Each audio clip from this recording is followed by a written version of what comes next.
Hi, today we're doing a quick review of this organic Prince of Peace Oolong tea, and I like this tea. I've been drinking it for a good while. It has a really nice flavor, and it is a very good value as far as oolong teas go. And this is a 100 count box, and it has a total of 6.35 ounces of tea in it. And if you've looked at your tea and you've seen what you get for your money, you'll realize that this is a good value when you compare it to other teas that might be of the same kind or quality. This is what the pouch that the bag comes in looks like, and we'll take a look at the bag here in a second. Give you a quick look inside to see. Comes inside the 100 count box here, and this is organic quality, and they say that they keep their prices lower by spending less on advertisements so that they can basically just put the energy and effort into the quality of the tea, and I guess that is meant to be spread by word of mouth. So there you have it.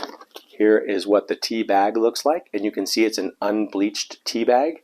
Sometimes I like to take mine out of the tea bags anyway, just to be able to experience the flavor in a different way, and then use a simple filter, something like this, to really strain it out good, because this has very small pores, and when you pour your tea, or when you pour your water with tea in it through here, it really strains out all of the granules pretty well. I also just wanted to point out really quick, here on the left is your oolong tea. Here on the right is a white tea, and I put them together so you could kind of see the color difference. The oolong is a little darker, and I'll explain a little bit more about how they are made so that you understand what the differences are, because they all can't come from the same plant. On the left is the white tea, and on the right is the oolong. Just seeing if you can see the slight color difference there. So one of the things that separates out oolong tea from green tea is the fermentation process, or you could say with green tea, the lack of fermentation, and with black tea and oolong tea, the fermentation. And what that really comes down to is them kind of bruising the leaves up a little bit and letting them oxidize faster. And that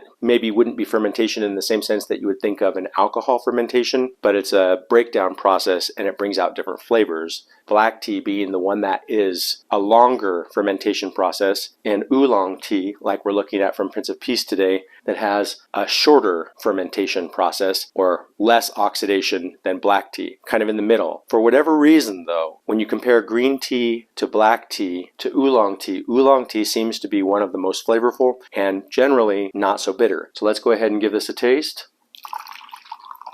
I figure you've seen my reaction to tasting it. I can give you kind of a better understanding of what it's like, and in the moment I can tell you whether it's bitter or not.